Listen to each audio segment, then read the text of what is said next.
السلام علیکم ورحمۃ اللہ وبرکاتہ۔ الحمدللہ نحمدہ ونستعینہ ونستغفرہ ونؤمن بہ ونتوکل علیہ ونعوذ باللہ من شرور انفسنا ومن سیئات اعمالنا من يهده الله فلا مضل له ومن يضلله فلا هادي له فأعوذ بالله من الشيطان الرجيم بسم الله الرحمن الرحيم أقيموا الصلاة وآتوا الزكاة وأقرضوا الله قرضا حسنا وما تقدموا لأنفسكم من خير تجدوه عند الله آمنت بالله صدق الله مولانا العظيم وصدق رسوله النبي الكريم ونحن على ذلك لمن الشاهدين والشاكرين والحمد لله رب العالمين۔ تمام حضرات ادب سے ایک مرتبہ درود شریف پڑھ لیجئے۔ اللہم صل علی محمد وعلی آل محمد کما صلیت علی ابراہیم وعلی آل ابراہیم انک حمید مجید۔ اللہم بارک علی محمد وعلی آل محمد کما بارکت علی ابراہیم وعلی آل ابراہیم انک حمید مجید۔ دوستو بزرگوں، قرآن کریم میں کئی مقامات پر اللہ تبارک و تعالی نماز کے ساتھ زکوٰۃ کا حکم دیتے ہیں۔ اقیموا الصلاۃ وآتوا الزکاۃ، اور پھر اللہ تعالی فرماتے ہیں کہ تم مجھے قرض حسانہ دو، اور جو کچھ تم میرے لیے آگے کر کے بھیجو گے تو اپنے پاس یعنی میرے پاس اس سے زیادہ پاؤ گے۔ اگر کوئی 1 روپیہ اللہ کے لیے دیتا ہے تو اللہ تبارک و تعالی اس کو 70 گنا کر کے دیں گے۔ حدیث کے اندر ہے کہ اللہ کے نبی حضرت محمد صلی اللہ علیہ وسلم نے ارشاد فرمایا کہ اگر کوئی شخص اللہ کی رضا کے لیے، اللہ کی خوشنودی کے لیے 1 کھجور بھی صدقہ کرتا ہے، اللہ تبارک و تعالی اس کو اپنے ہاتھ میں لیتے ہیں اور اس طرح پرورش کرتے ہیں جیسے کہ کوئی ماں باپ اپنے چھوٹے بچے کو، نابالغ معصوم بچہ چھوٹا سا گود میں ہے، کس طریقے سے پرورش کرتا ہے، اس طریقے سے اللہ تبارک و تعالی آپ جو 1 کھجور اللہ کی رضا کے لیے، اللہ کی خوشنودی کے لیے دے رہے ہیں تو اس طرح پرورش کرتے ہیں جیسے ماں باپ اپنے چھوٹے سے بچے کی پرورش کرتے ہیں۔ اور اس کے بعد فرمایا کہ پرورش کرتے کرتے کرتے اتنا بڑا ہو جاتا ہے کہ روایت کے اندر ہے کہ احد پہاڑ کے برابر۔ کتنا؟ احد پہاڑ کے برابر 1 کھجور صدقہ کرنے سے۔ اب آپ حضرات سوچے کہ اللہ کی رضا کے لیے جو انسان مال کو لٹا دیتا ہے کتنا ان کے پاس اجر و ثواب ذخیرہ تیار ہو رہا ہے، شمار ہم نہیں کر سکتے۔ اسی طریقے سے اگر کوئی انسان، کیونکہ رمضان المبارک کا مقدس مہینہ چل رہا ہے، اس لیے عام طور پر رمضان المبارک میں زکوٰۃ ادا کرتے ہیں۔ ویسے تو ایسا حکم نہیں ہے کہ صرف رمضان ہی میں 1 سال میں زکوٰۃ ادا کرنا ہے اور رمضان کے بعد نہیں دینا ہے، ایسا نہیں ہے، رمضان کے علاوہ بھی دینا چاہیے۔ اگر سارا کا سارا مسلمان رمضان ہی میں دے دے، کہیں ایسا نہ ہو کہ رمضان کے بعد اللہ کے طرف سے کچھ ایسے حالات آ جاوے یا کچھ ایسی پریشانیاں تو اس وقت تو ہمارے پاس مال و دولت نہیں رہے گا. اس لیے رمضان میں یہ ضرور ہے کہ لوگ اس لیے دیتے ہیں کہ ثواب زیادہ ملتا ہے. کوئی 1 روپیہ دے رہا ہے تو 70 گنا ثواب مل رہا ہے. عام دنوں میں اگر کوئی 1 نیکی کرتا ہے تو 10 اجر و ثواب، لیکن رمضان میں کوئی 1 نیکی کر رہا ہے تو 70 کے برابر اجر و ثواب. حدیث کے اندر یہ بھی ہے کہ کوئی نفلی عبادت اگر آپ رمضان میں کر رہے ہیں تو فرض کے برابر ہو جاتا ہے، اور کوئی فرض عبادت انجام دے رہے ہیں تو 70 فرائض کے برابر ثواب ملتا ہے. یعنی غیر رمضان کے مقابلے میں 70 فرائض کے برابر ہمیں ثواب ملتا ہے رمضان میں اگر کوئی فرض عبادت کرتا ہے. اب یاد رکھیے گا زکوٰۃ کیا ہے، صدقہ فطر کیا ہے، اور صدقہ جاریہ کیا ہے. بہت سے مسلمان نہیں جانتے ہیں کہ زکوٰۃ کس کو کہتے ہیں، صدقہ جاریہ کیا ہوتا ہے، اور صدقہ فطر کیا ہے. زکوٰۃ یہ ہے کہ 1 سال کے بعد، میں نے پچھلے جمعہ بتایا تھا کہ 4 چیزوں پر زکوٰۃ فرض ہے. سونا اگر 87 گرام 480 ملی گرام ہے، 7.5 تولہ بولتے ہیں تو تولہ اب چلتا نہیں ہے، کوئی سمجھتا نہیں ہے. 87 گرام 480 ملی گرام کسی کے پاس سونا ہے، زکوٰۃ فرض. چاندی 612 گرام 360 ملی گرام اگر کسی کے پاس ہے، زکوٰۃ فرض. اسی طریقے سے اگر مال تجارت، ایسا مال جو تجارت کی نیت سے لیے ہوئے ہیں، تو پھر اگر وہ 45,000 کی قیمت کے برابر ہے، زکوٰۃ فرض. اسی طریقے سے اگر کسی کے پاس 45,000 روپیہ پیسہ ہے، چاہے اکاؤنٹ میں ہو چاہے کیش ہو، آپ کے پاس 1 سال مکمل ہو گیا، ضرورت اصلیہ سے زائد ہے، قرض کے علاوہ ہے، زکوٰۃ فرض. یہ تو میں نے پچھلے جمعہ روشنی ڈالا تھا. تو زکوٰۃ جو ہوتا ہے وہ 1 سال کے بعد ادا کرنا ہے، اور کسی غیر مستحق زکوٰۃ کو مستحق بنا دینا. یعنی کوئی غریب ہے جس کے پاس نہ تو سونا ہے 87 گرام 480 ملی گرام، نہ چاندی ہے کسی کے پاس 612 گرام 360 ملی گرام، نہ اس کے پاس مال تجارت ہے 45,000 کی قیمت کے برابر، یا نہ تو اس کے پاس پیسہ ہے 45,000 روپیہ. ایسے لوگ مستحق زکوٰۃ ہیں، ہم ان کو زکوٰۃ کی رقم دے دیں. یہ زکوٰۃ ہوا. اور 1 سال کے بعد ایک تاریخ متعین کر لیں. بہت سے حضرات تاریخ متعین نہیں کرتے ہیں. مثال کے طور پر آپ کے پاس 3 رمضان کو 1 لاکھ روپیہ آیا، زکوٰۃ فرض ہو گیا. تو اب اگلے سال پھر 3 تاریخ کو آپ دیکھیں کہ آپ کے پاس اماؤنٹ رقم کیا ہے، آپ کے پاس سونا کتنا ہے، آپ کے پاس چاندی کتنا ہے، آپ کے پاس مال تجارت جو ہے اس کی قیمت کیا ہے اس سامان کی، تو وہ سب آپ کو معلوم رکھنا ہے. تاریخ اگلے سال.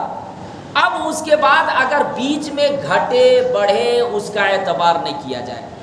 بیچ میں کبھی ایسا ہوتا ہے کہ بڑھ جاتا ہے، 10 لاکھ آ گیا اچانک، 7 لاکھ آ گیا، یا پھر آپ کا گھٹ گیا 2 لاکھ ہو گیا، تو بیچ میں گھٹے بڑھے اس کا اعتبار نہیں. سال کے فرسٹ شروع میں اور آخر میں آپ کو پیسہ دیکھنا ہے. اگر آپ کا 3 رمضان کو زکوٰۃ فرض ہوتا ہے، 3 رمضان سے 1 روز پہلے بھی اگر کسی کے پاس 1 لاکھ روپیہ ایکسٹرا آ جاتا ہے، زائد آ جاتا ہے، اس کا بھی آپ کو زکوٰۃ نکالنا پڑے گا. 1 روز پہلے، 1 سال ہوا 3 رمضان ہوا، اس سے 1 روز پہلے 2 رمضان کو بھی اگر کسی کے پاس 1 لاکھ اور آ جاتا ہے، 50,000 آ جاتا ہے، یا 2 لاکھ آ جاتا ہے، اس کا بھی پورا نکالنا. یہ بہت سے حضرات کو معلوم نہیں ہوتا. تو زکوٰۃ یہ 1 سال کے بعد دینا ہوتا ہے کسی غیر مستحق زکوٰۃ. زکوٰۃ جب آپ دے پوری تحقیق کر لیں. بہت سے حضرات بغیر تحقیق کے نکالتے ہیں دے دیتے ہیں، رشتہ داروں کو بھی بغیر تحقیق کا نکال کر دے دیتے ہیں. پتہ چلتا ہے ان کے پاس سونا 87 گرام ہے، وہ تو مالدار ہے، آپ کیوں زکوٰۃ دے رہے ہیں؟ آپ کا زکوٰۃ ادا نہیں ہوا. آپ کسی رشتہ دار کو اٹھا کر دے دیے، پتہ چلا اس کے پاس 612 گرام چاندی ہو تو مالدار ہے شریعت کے نظر میں، آپ کی زکوٰۃ ادا نہیں ہوئی۔ 45,000 روپیہ اس کے پاس ضرورت اصلیہ سے زیادہ ہے، قرض کے علاوہ ہے، آپ زکوٰۃ ان کو اٹھا کر دے دیے، آپ کی زکوٰۃ ادا نہیں ہوگی۔ تو زکوٰۃ آپ جب دے تو دیکھیں کہ واقعتاً یہ مستحق زکوٰۃ ہے یا نہیں، مالک بنا دینا ہے اس کو۔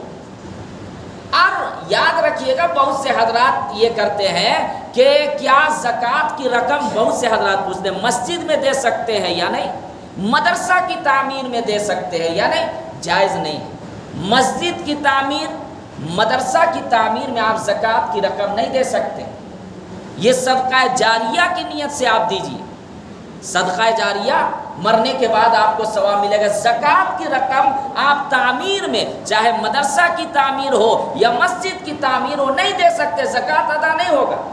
مدارس کے اندر اس لیے دیا جاتا ہے کہ وہاں جو بچے پڑھتے ہیں، جو اسلام کی بنیاد، جو دین کی بنیاد، جو آپ کو ایمان سے مرتد ہونے سے بچ رہے ہیں، وہ بچے جو جن کے فرشتے، جن کے پروں، اپنے پروں کو فرشتے بچھا دیتے ہیں، وہ جو حافظ قرآن کے بارے میں کہا گیا کہ 10 جہنمیوں کو وہ جنت کی سفارش کرے گا، شرط ہے کہ عمل بھی ہونا چاہیے۔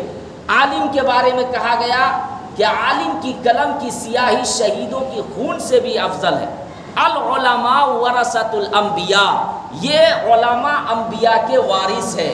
تو یہ جو پڑھا رہے ہیں، وہاں پڑھ رہے ہیں، تو جو پڑھ رہے ہیں حضرات، جو مستحق زکوٰۃ ہے، غربا، یتیم، مالدار بھی ہوتے ہیں مدارس کے اندر، ایسے نہیں ہے کہ سب غریبی حضرات وہاں پہ جا رہے ہیں، ذہن میں نہیں رکھنا ہے۔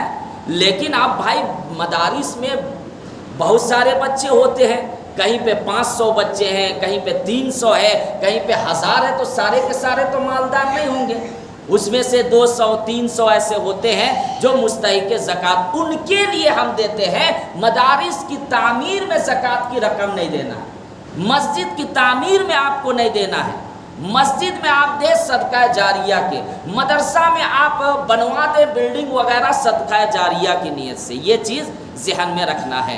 اسی طریقے سے ایک ہوتا ہے صدقہ فطر، یہ صدقہ فطر رمضان سے پہلے ہم لوگ دیتے ہیں۔ اصل تو حکم یہ ہے کہ آپ صدقہ فطر عید سے 1-2 روز پہلے دیں تاکہ غریبوں کا بھی عید ہو جاوے، لیکن رمضان میں ہم پہلے اس وجہ سے دے دیتے ہیں کہ اگر ہم 1-2 روز پہلے دیں گے عید سے تو وہ تو کپڑا وغیرہ نہیں لے سکتا ہے، اپنی ضروریات تو پوری نہیں کر سکتا ہے، اس لیے بیچ رمضان میں 15 کے بعد جو ہے انسان دے دیتا ہے۔ اور یہ صدقہ فطر کے لیے 1 سال گزرنا ضروری نہیں ہے، زکوٰۃ کے لیے 1 سال ہونا چاہیے، ہے نا، شرط ہے، ضروری۔ صدقہ فطر کے لیے 1 سال ہونا ضروری نہیں، عید سے یہاں تک کہ عید کی نماز سے پہلے بھی اگر کوئی مالدار ہو جاوے جن پر زکوٰۃ فرض ہے، ان کو صدقہ فطر دینا ہے۔ زکوٰۃ کے لیے تو ایک شرائط ہے، لیکن صدقہ فطر کے لیے ایسا ہے کہ ضرورت اصلیہ سے زیادہ آپ کے پاس سامان ہے، مثال کے طور پر برتن وغیرہ ہے، سال میں 1-2 مرتبہ استعمال ہوتا ہے، پڑا ہوا مکان ہے آپ کے پاس رہنے کے لیے، لیکن ایکسٹرا کسی کے پاس 1-2 مکان ہے، وہ استعمال نہیں ہو رہا ہے، ایسا ہی پڑا ہوا ہے۔ اب اگر اس کی قیمت سونا کی قیمت کے برابر یا چاندی کے قیمت کے برابر یا 45,000 روپیہ کے قیمت کے برابر ہے سامان، اور استعمال 1-2 مرتبہ ہو رہا پڑا ہوا، تب بھی آپ کو صدقہ فطر کی رقم دینی ہے، تب بھی آپ کو صدقہ فطر کی رقم دینی ہے۔ اور صدقہ فطر کیوں دیا جاتا ہے؟ اس لیے دیا جاتا ہے کہ رمضان المبارک کے مہینے میں عام طور پر انسان سے کچھ نہ کچھ غلطیاں ہو جاتی ہے، نہ چاہتے ہوئے بھی، بشریت تقاضا ہے نا، ہم لوگ انسان ہیں۔ کیا آپ کہہ سکتے ہیں کہ 100% ہمارا روزہ صحیح ہو رہا ہے؟ آپ کیا کہہ سکتے ہیں کہ تراویح کی نماز ہم واقعتاً ہمارے نبی صلی اللہ علیہ وسلم کے والی نماز میں پڑھ رہے ہیں؟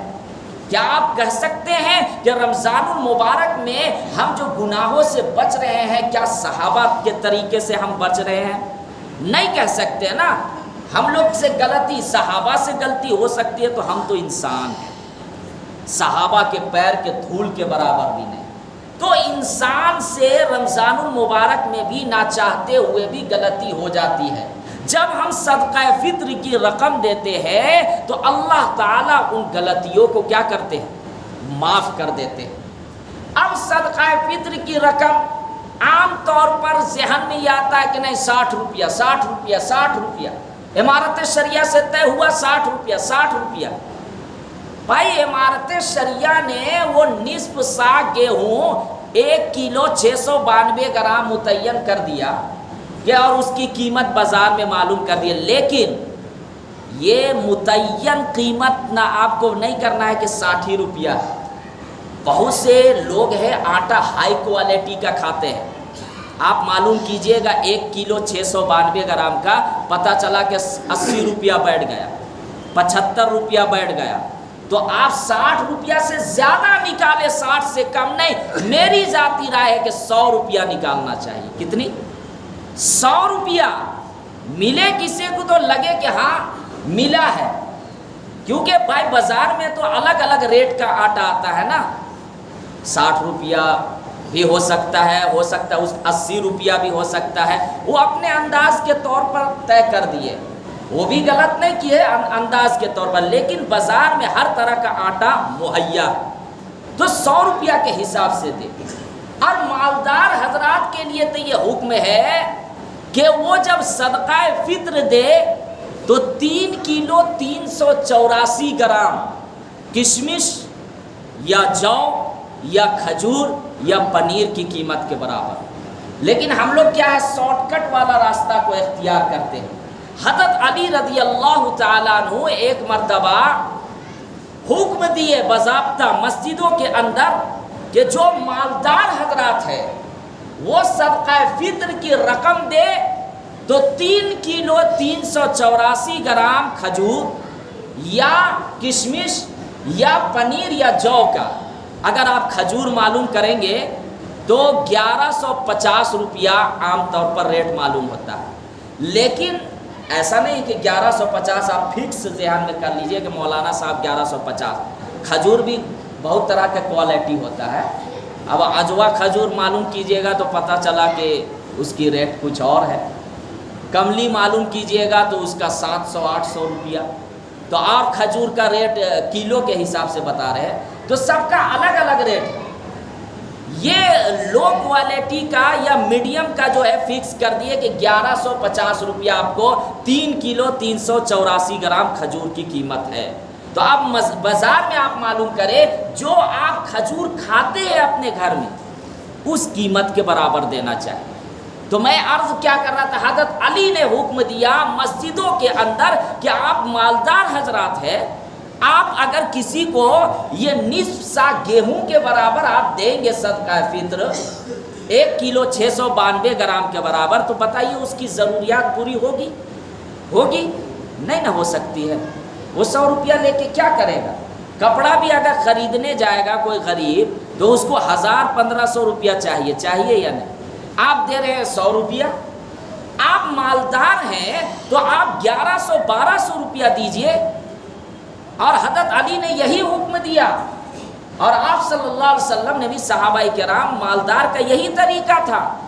ہم لوگ نیچے والے کو پکڑ لیتے، سوٹ والے کو. اسی طریقے سے 3 کلو 384 گرام کشمش کی قیمت معلوم کیجئے یا پنیر کی قیمت معلوم کیجئے. تو یہ قیمت کے برابر آپ کو صدقہ فطر نکالنا ہے. اس کے لیے 1 سال کا گزرنا ضروری نہیں ہے. اسی طریقے سے تیسرا ہے صدقہ جاریہ. یہ صدقہ جاریہ کیا ہوتا ہے کہ آپ مساجد کے تعمیر میں پیسہ دیے اپنی حیثیت کے مطابق، مرنے کے بعد بھی آپ کو ثواب ملتا رہے گا. یہ مال و دولت اللہ تبارک و تعالی جنت کے بدلے خرید لیا ہے، یہ ہماری نہیں ہے. یہ جان بھی اللہ کی، یہ مال بھی. آپ دیکھیں کبھی تجربہ کرے کتنے بڑے بڑے مالدار لیڈر دنیا کے اندر آئے، کیا مال کو لے کر گئے؟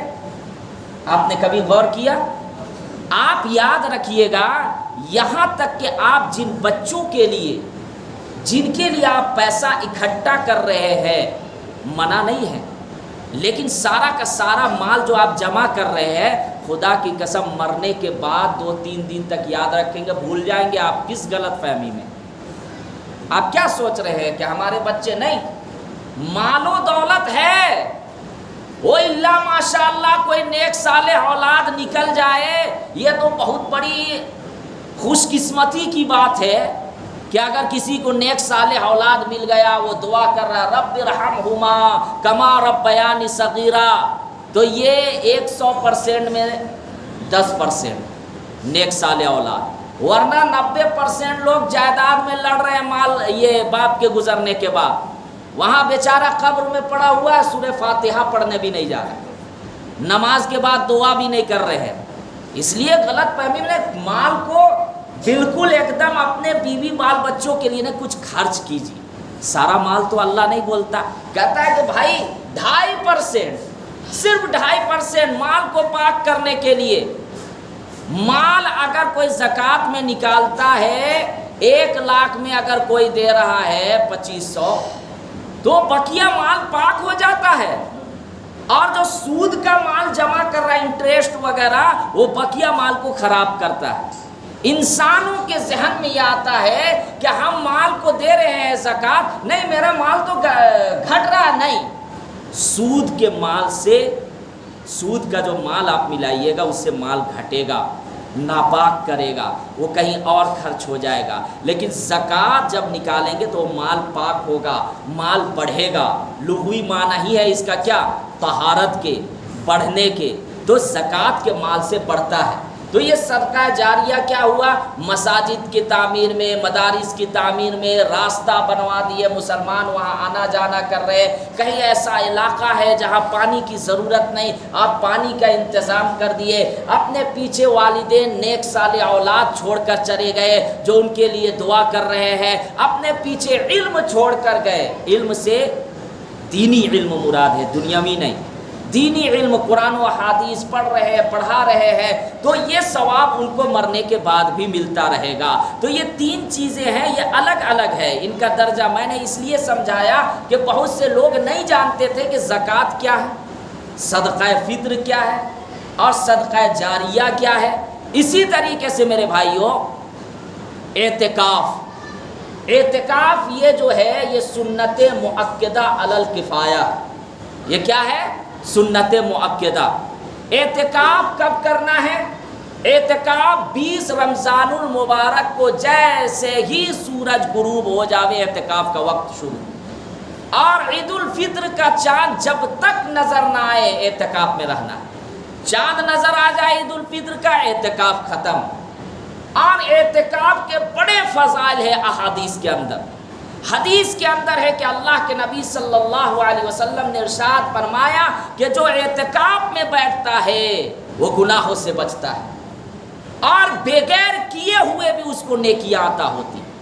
کیسے؟ اب آپ کہیں گے بغیر کیے ہوئے، اس لیے کہ جب وہ مخلوق سے تعلق ختم کر کے اللہ سے اس کا تعلق جڑ جاتا ہے، مسجد کے ماحول میں رہتا ہے، تو گناہ سے بچتا ہے۔ لیکن جب وہ دنیاوی ماحول میں رہتا ہے، اٹھتے بیٹھتے ہر طرح کے لوگوں سے ملاقات ہو رہی ہے، شکوہ شکایت غیبت اور گالیاں اور نہ جانے کیا کیا دنیاوی ماحول میں، ان سب چیزوں کو چھوڑ کر ختم کر کے وہ مسجد کے ماحول میں آتا ہے، تو گناہوں سے بچ رہا ہے یا نہیں؟ اگر وہ مسجد میں بیٹھا ہوا بھی ہے، عبادت نہیں کر رہا، تب بھی نیکیوں میں شمار ہوگی، اتنا اجر و ثواب اعتکاف کا۔ اسی طریقے سے اعتکاف کے بارے میں کہا گیا کہ اگر کوئی اعتکاف میں بیٹھتا ہے، مشکات شریف کی حدیث میں ہے، اللہ کے نبی حضرت محمد صلی اللہ علیہ وسلم نے فرمایا 2 حج 2 عمروں کے برابر ثواب ملے گا۔ حج کتنا مہنگا ہو گیا ہے، 4 لاکھ 3.5 4 لاکھ روپیہ خرچ کر کے جاتے ہیں، پتہ چلا کہ وہاں فرائض واجبات چھوڑ کر آ گئے، حج بھی نہیں ہوا۔ اتنا مال خرچ کر کے. یہاں آپ کو فری میں 10 دن اعتکاف کیجئے، 2 حج اور 2 عمروں کا ثواب لے جائیے. اللہ کے نبی صلی اللہ علیہ وسلم نے فرمایا. اسی طریقے سے اگر کوئی انسان اعتکاف میں بیٹھتا ہے، سب سے زیادہ اور اہم چیز کیا ہے کہ شب قدر کی رات اس کو مل جاتی ہے. آخری عشرہ میں انشاءاللہ اگلے جمعہ میں روشنی ڈالوں گا، تو سب سے بڑی بات ہے کہ شب قدر کی رات مل جاتی ہے اور وہ کچھ نہ کچھ عبادت کر لیتا ہے. اچھا، اعتکاف میں عام طور پر لوگ جو ہے بڈھوں کو بیٹھا دیتے ہیں، کمزور لوگوں کو. اعتکاف میں جوانوں کو بیٹھنا چاہیے. جوانی کی عبادت اللہ کو بہت پسند ہے. کل قیامت کے میدان میں اللہ کے عرش کے سائے میں ان لوگوں کو جگہ ملیں گی جو جوانی میں عبادت کرتے ہیں، اپنی جوانی کو اللہ کے راستے میں خرچ کر رہے ہیں. اعتکاف میں گاؤں محلے میں بہت سے لوگ پیسہ دے کر بیٹھاتے ہیں. اعتکاف درست نہیں. نیت وہاں پہ پیسے کی ہو رہی ہے، ثواب کی نہیں. یہ گاؤں محلے میں دیہاتوں میں اس طرح کا ہو جاتا ہے. کیا کوئی نہیں بیٹھتا ہے تو کیا ہے، بیٹھیے آپ کو 5000 روپیہ ملے گا. وہاں تو پیسے کی نیت ہو گئی. کیا اعتکاف ہو؟ نیت صرف اللہ کی رضا کے لیے. اعتکاف کے لیے شرائط کیا ہے؟ مسلمان کا ہونا. کافر کے لیے اعتکاف معتبر نہیں. بالغ ہونا چاہیے، عقل مند ہونا چاہیے. نابالغ بچے کے لیے اعتکاف درست نہیں ہے. پاگل کے لیے اعتکاف درست نہیں. ہم لوگ بہت سے مساجد میں نابالغ بچوں کو بھی اعتکاف میں بیٹھا دیتے ہیں. ان کے لیے اعتکاف نہیں ہے. ہاں، ان کو مسجد میں آئے تو روکیے مت. آگے یہی دین کے محافظ ہیں، یہی مسجدوں کی زینت ہے. بہت سے لوگ بچے آتے ہیں ان کو مار پیٹ کر بھگا دیتے ہیں. نہیں، یہ غلط ہے. اللہ کے نبی صلی اللہ علیہ وسلم مسجدوں سے بچوں کو نہیں روکتے تھے. امام حسن اور حسین نماز پڑھ رہے، کھیل رہے. اللہ کے نبی مارنے کا کہیں تذکرہ ہے، ڈانٹنے کا ہے؟ یہ دین کے محافظ ہیں. ان کو آپ بھگا رہے ہیں، یہ کہیں گناہوں میں مبتلا ہو گئے، آپ کو گناہ ہوگا. اسی طریقے سے اعتکاف کے لیے نیت کر لے کہ میں 10 دن کا سنت کو جو ہے کے لیے نیت کرتا ہوں اعتکاف کی. اسی طریقے سے اعتکاف کے لیے روزے دار کا ہونا چاہیے، روزہ ہونا چاہیے. بغیر روزہ والے کا اعتکاف معتبر نہیں. روزہ دار ہونا چاہیے.